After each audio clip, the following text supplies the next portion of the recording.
आई जितना भी दर्शक महोदय बानी सबकी टीम की तरफ से राजा नाम एंटरटेनमेंट की तरफ से आप सभी को हम सभी कलाकारों की तरफ से सादर प्रणाम करते हैं और आप सभी से निवेदन करते हैं कि ये राजा राम एंटरटेनमेंट आप सभी के लिए सभी गायकों के लिए एक सुनहरा सा मौका लेके आए हैं। मेरे भाई का इतना श्रेय प्यार आशीर्वाद सभी को मिलता रहता है और सभी से आग्रह करेंगे कि इस चैनल को जितना से जितना सब्सक्राइब शेयर लाइक जरूर करें। और आइए एक पत्नी के विरह सुनावत नहीं आप सभी की। और पहली बार हम राजा राम भाई के स्टूडियो में उपस्थित बानी। भाई की रिक्वेस्ट है, सुग्रीव भाई हमारे बड़े भाई मन्नू, हम आपके बेटा समान छोट लड़का अजय कुमार यादव और भाई राजा राम एंटरटेनमेंट सभी का सादर प्रणाम आप सभी को।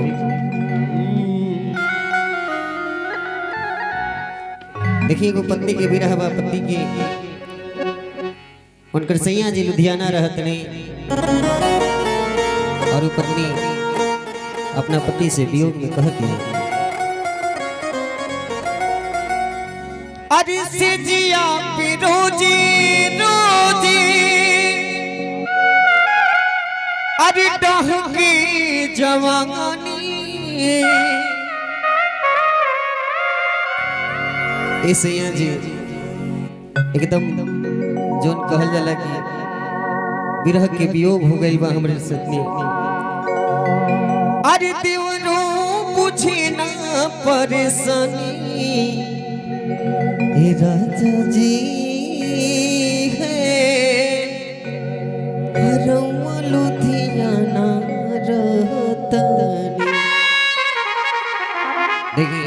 पत्नी के वियोग किसे जिया पे रोजे रोजे से जिया पे रोजे रोजे डहकी जवानी से जिया पे रोजे रोजे डहकी जवानी देवरो मुझे ना परेशानी राजा जी रउआ लुधियाना रहतनी सैया जी रउआ लुधियाना रहतनी। से जिया पे रोजे रोजे डहके जवानी से जिया पे रोजे रोजे डहके जवानी देवरो मुझे ना परेशानी सैया जी रउआ लुधियाना रहतनी सैया जी रउआ लुधियाना रहतनी।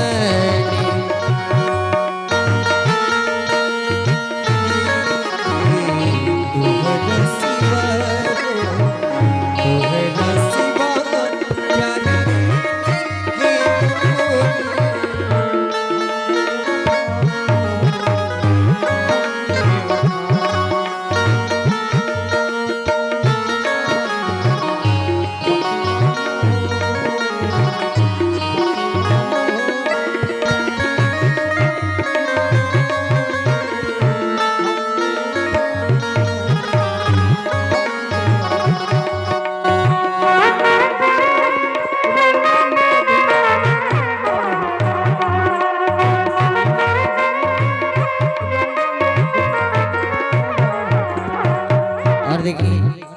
और पत्नी कहती है कि सैया जी रुआ तो जाके लुधियाना में बस गई घर में है पत्नी के का हाल होता। काटनियन गाड़ी से जी आवे नहीं नितिया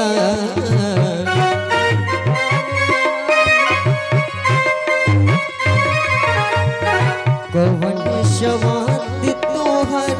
मरले बिया मतिया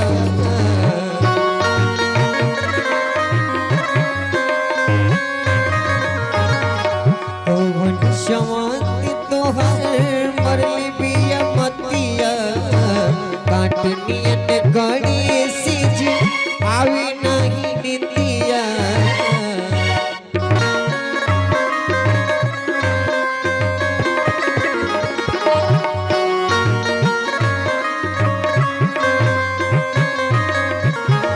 और इसे श्रृंगार कई कोना काम के सुरहो श्रृंगार हमर भइल बभार हो सुरहो श्रृंगार हमर भइल बभार हो करेला पवनवो छेड़खानी सैया जी रउआ लुधियाना ए राजा जी रउआ लुधियाना रहता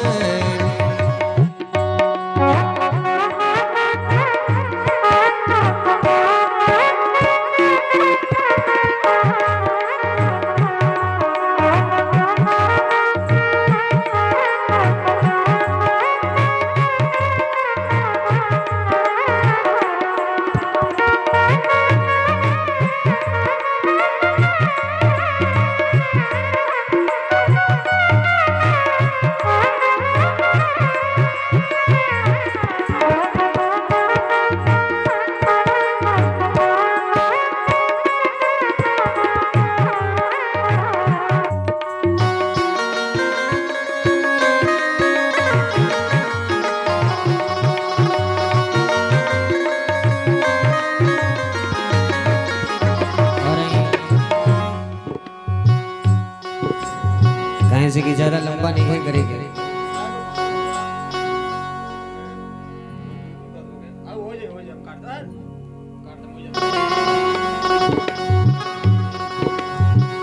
सिधिया पे रोजी रोजी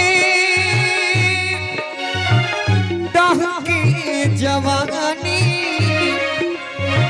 सिधिया पे रोजी रोजी दहकी जवानी दीवानो मुझे ना परेशानी सैया जी हो रउआ राजा जी हो रउआ लुधियाना रहता सिधिया पे रोजी रोजी दहकी जवानी सिधिया पे रोजी रोजी दहकी जवानी दीवानो मुझे ना परेशानी सैया जी हो रउआ लुधियाना रहता राजा जी हो रउआ लुधियाना